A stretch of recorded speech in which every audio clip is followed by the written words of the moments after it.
Hey guys, welcome back to the channel. Today we got the new Social Showdown HUT event in Hockey Ultimate Team for NHL 22. So we're going to break down all of the new cards and the 4 new master sets for this event. This event appears to only be a 1-week event, so we won't have another second release on next Friday. That'll be a whole other brand new event. All right, let's get into all of the new cards and content. All right, we'll kick things off with the 85 overall Tex Williamson 6'4" goaltender with silver lightwork, 73 aggression, and decent stats overall for an 85 goaltender. Honestly, at this point, I probably wouldn't pay the bare minimum price for an 85 overall goaltender, but he should be the bare minimum. So, I mean, if you don't want to spend like 30K or 40K on like an upgrade to the point where like they're kind of worth it, this might not be a bad option. 6'4" with 73 aggression and silver lightwork might not be bad for players that are starting out just now. We've got the 87 overall Tyler Ennis, 5'9" with booming shot and gladiator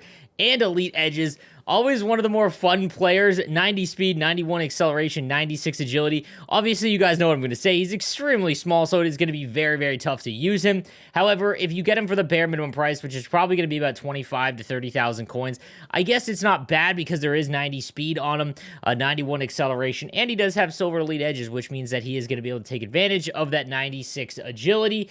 With both synergies activated, he can get up to 85 body checking, but still, it's going to be very tough to use him. But I did say that I would start talking about cards that are fun as opposed to the meta. This card would be pretty fun. Following him is the 88 Cole Caulfield with buzzing as well as booming shot and gladiator. I would probably go with booming shot. I mean, I guess it doesn't really matter because agility would get maxed out there, but booming shot I just like a little bit more than gladiator and elite edges. Very similar, basically the right-handed version of Tyler Ennis. Same situation. If you're a Habs fan or you want to have some fun with a card that's very shifty, this isn't bad. He is just not going to be able to get the puck back at all, so he's going to be a big liability on defense, and because he's 88 overall, he's probably going to cost you about 40,000 coins.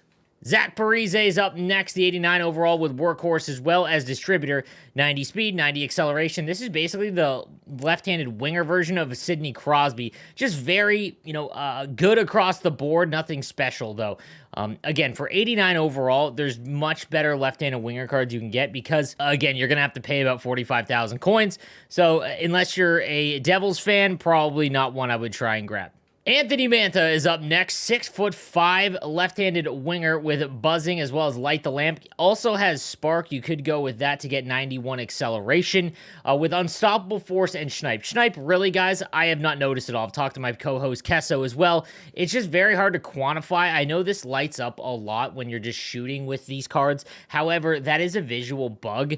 We've talked with the developers on it, so we don't really know and can't really see if it's really improving things. Unless you're doing the stat tracking like what I've been showing you guys throughout the last little while, it's just really going to be tough to know if this does anything. However, Unstoppable Force does appear to be helping out a little bit when it comes to holding onto the puck.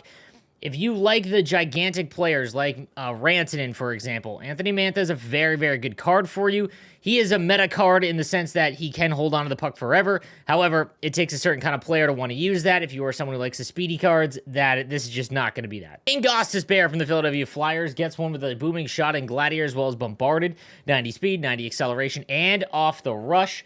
Off the rush is interesting, but again, you're just not really going to be breaking the puck in all that often with the defenseman to the point where you want to use that.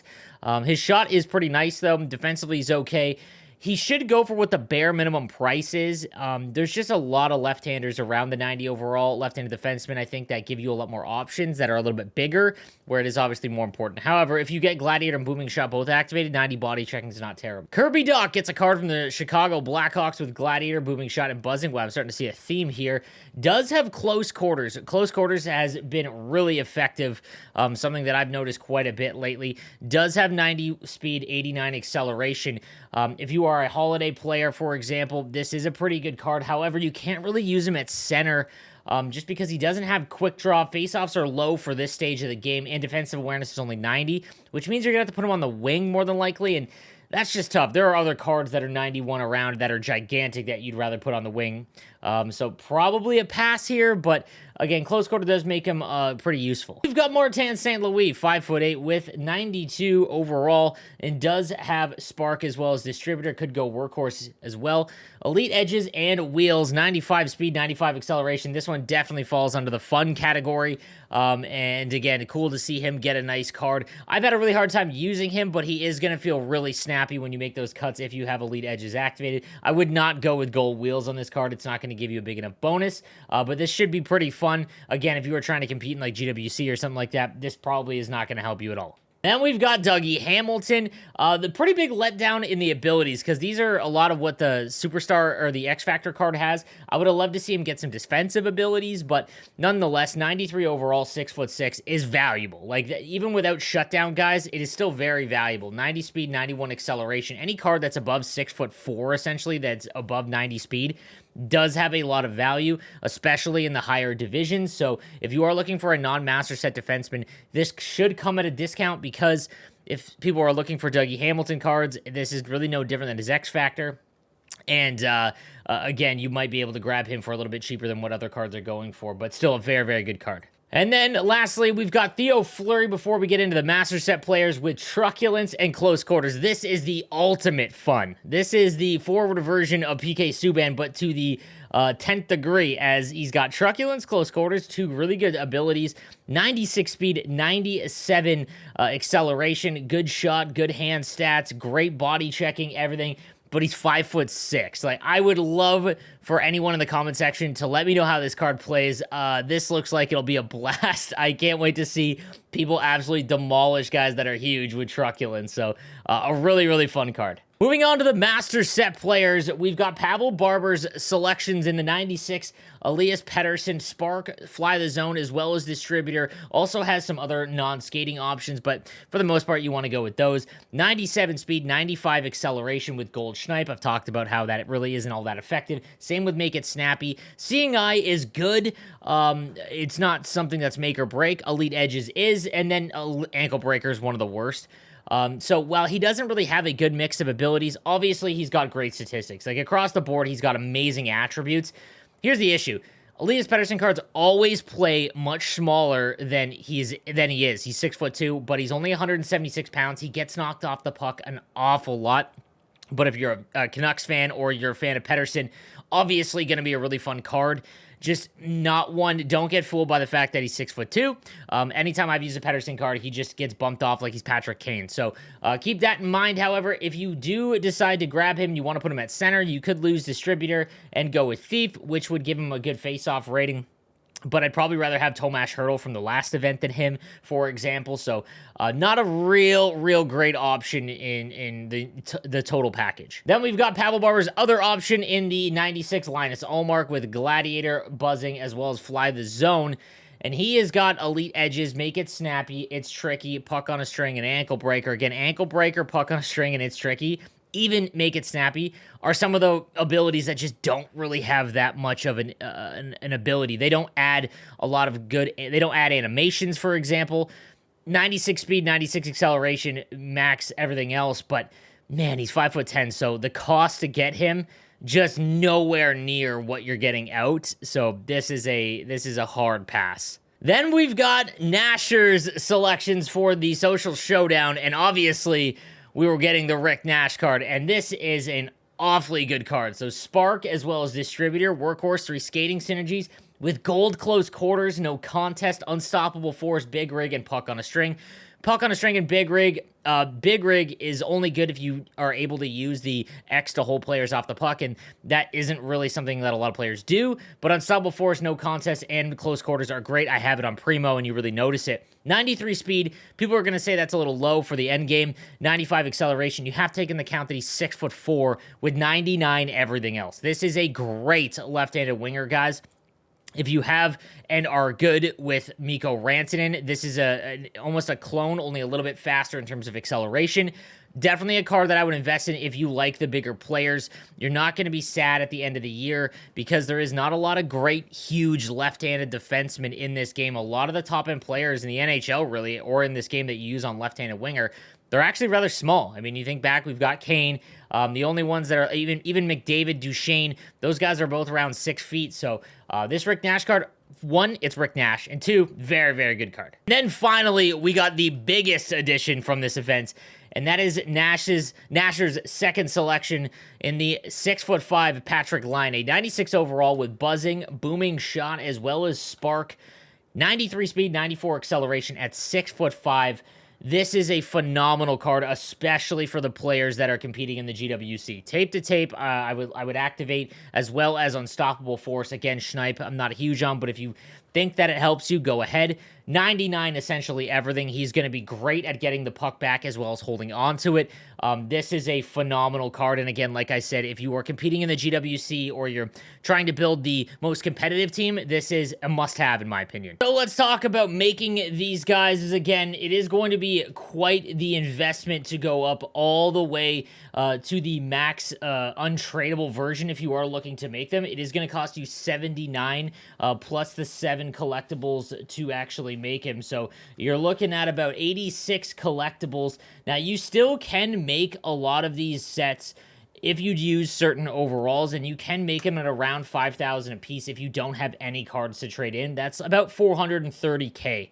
So you have to make sure that you're looking at, is it worth it to make it untradeable as opposed to just buying it? Now, you have to remember also, this is only a 1-week event, and Nash and LINE are going to be awfully sought after because of the GWC. Pettersson and OMARK are really not going to be, so you might be able to get them a little bit cheaper. Again, I'm on PS5, 400K right now for the tradable version of OMARK, so obviously he's not going to be one that is really sought after. And then Pettersson's going for quite high, and again, he's more of a popular player in the NHL. But Nash and LINE, I want to talk a little bit about them because, again, I think that if you are competing in the GWC, and I have to address these guys first, they are definitely cards that you need to make, in my opinion. They are going to give you the biggest advantage, literally, that you can right now because the first qualifiers takes place in about a week and a half, okay? So having a 6'5" right-handed winger that you can't get, that can't be knocked off the puck with a automatic shot that has 93 speed, you're just not going to get any card like that. I know there's Ovechkin,